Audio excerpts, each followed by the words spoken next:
கிறிஸ்துவுக்குள் மிகவும் பிரியமான தெய்வ பிள்ளைகளே, பரலோகமான நிகழ்ச்சியின் மூலம் உங்களை சந்திப்பதில் என் இருதயம் கர்த்தருக்குள் மிகுந்த மகிழ்ச்சி அடைகிறது.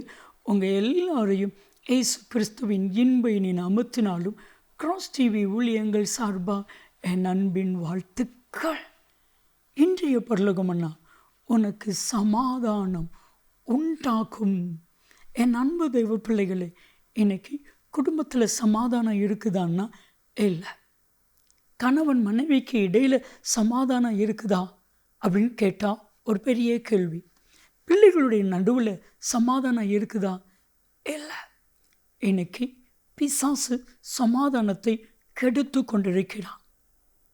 வெளிப்படுத்தின விசேஷம் 6வது அதிகாரம் 4வது வசனத்தை நீங்கள் வாஸ்து பார்த்தா, சிகப்பான வேறொரு குதிரை புறப்பட்டது.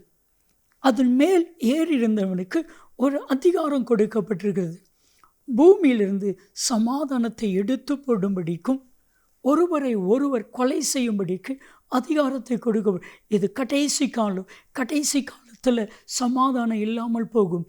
ஆனால் தேவன் அவருடைய பிள்ளைகளாகிய உங்களுக்கு தெய்வீக சமாதானத்தை இன்றைக்கு கட்டளையிடுவார். உங்கள் இருதயத்திலும் உங்களுடைய சிந்தையிலும் சமாதானம் உங்களுக்கு உண்டாயிருக்கும். மாற்றமே இல்லை. பிரியமான தெய்வ பிள்ளைகளே, இன்றைக்கு மனிதன் எதிர்பார்க்கிற ஒரு காரியம் என்ன? சமாதானம். ஒரு மனிதன் தேடுகிற காரியம் என்ன? சமாதானம்.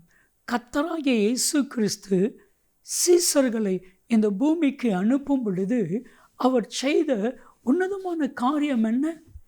சமாதானத்தை கட்டளையிடும்படிக்கு அவர் செய்தார். நீங்கள் வாஸ்து பாருங்க, லூக்கா 10வது அதிகாரம் முழுவதும் நீங்கள் வாஸ்து பாருங்க. இயேசு சொன்னா, ஒரு கிராமத்தில் போகும் பொழுது முதலாவது அந்த வீட்டிற்கு சமாதானம் உண்டாவதாக என்று வாழ்த்துங்கள். வேதம் சொல்லுகிறது, லூக்கா 10:5 வாசிக்கும் பொழுது, நீங்கள் சொல்லுகிற, நீங்கள் கூறுகிற, நீங்கள் வாழ்த்துகிற சமாதானத்திற்கு பாத்திரவான் அந்த வீட்டில் இருந்தால் நீங்கள் சொல்லும் சமாதானம் அந்த வீட்டிலே தானே தங்கும்.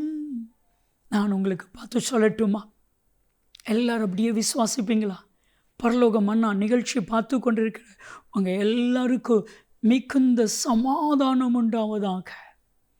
இயேசு உயிர்த்தெழுந்த பின்பு பூட்டியிருந்த வீட்டுக்குள் கடந்து சென்று சீசர்கள் நடுவிலே தோன்றி உங்களுக்கு சமாதானம் என்று கற்றுக் கொடுத்தார். இன்றைக்கு மனிதர்களுக்கு தேவை சமாதானம். ஆனால் இன்னைக்கு சமாதானம் இருக்கா அப்படின்னா இல்லை. ஏன்னா சமாதானத்தை பிசாசு குலைத்து கொண்டிருக்கிறான். குடும்பங்கள் இருக்கிற சமாதானத்தை பிசாசு குலைத்து கொண்டிருக்கிறான். இன்னைக்கு உங்கள் ஒவ்வொருவரை பார்த்து கர்த்தர் ஒரு வாக்குத்தத்தத்தை கொடுக்கிறார். ரோமர் 16:20, சமாதானத்தின் தேவன், சமாதானத்தின் தேவன் சமாதானத்தை குலைக்கிற சாத்தான சீக்கிரமாக அவங்க காலின் கீழ் நசுக்கி போடுவேன் என்று கர்த்தர் சொல்லுகிறார். என் அன்பு தெய்வ பிள்ளைகளே, தெய்வீக சமாதானத்தை கர்த்தர் உங்கள் ஒவ்வொருவருக்கும் கட்டளையிட போகிறார். சமாதானத்தை குலைத்துப்படுகிற சத்துருவை அப்புறப்படுத்துகிறான். சமாதானம் வேணுமா? ஒரே ஒரு வழி, ஈஸியான வழி, மகிமையான ஒரு வழி. பிலிப்பியர் 4வது அதிகாரம் 6-7 வசனம். ஒன்றுக்கு கவலைப்படாமல் ஸ்தோத்திரத்தோடு கூடிய ஜெபத்தினால் ஆண்டவருக்கு உங்கள் பிரச்சனை எல்லாம் தெரியப்படுத்திடுங்க. போதும் போதும். எல்லா புத்திக்கும் மேலான தேவ சமாதானம் உங்கள் இருதயத்தையும் உங்கள் சிந்தையையும் காத்துக்கொள்ளும். இதுதான் முக்கியம். சமாதானத்தை கற்றுக் கொடுப்பார். ஜெபிக்கலாமா? அன்பின் தகப்பனே, தெய்வீக சமாதானத்தை என் தேவனாகிய கர்த்தர் நீர் உம்முடைய பிள்ளைகளுக்கு கொடுப்பீராக. அப்படி செய்கிறதற்காக நன்றி. இயேசுவின் நாமத்தில் ஜெபிக்கிறோம் ஜீவனுள்ள பிதாவே. ஆமென், ஆமென். உங்களுக்கு சமாதானம் உண்டாகும். நன்மையும் கிருபையும் ஆசீர்வாதங்களும் நிச்சயமாய் உங்களை தொடரும்.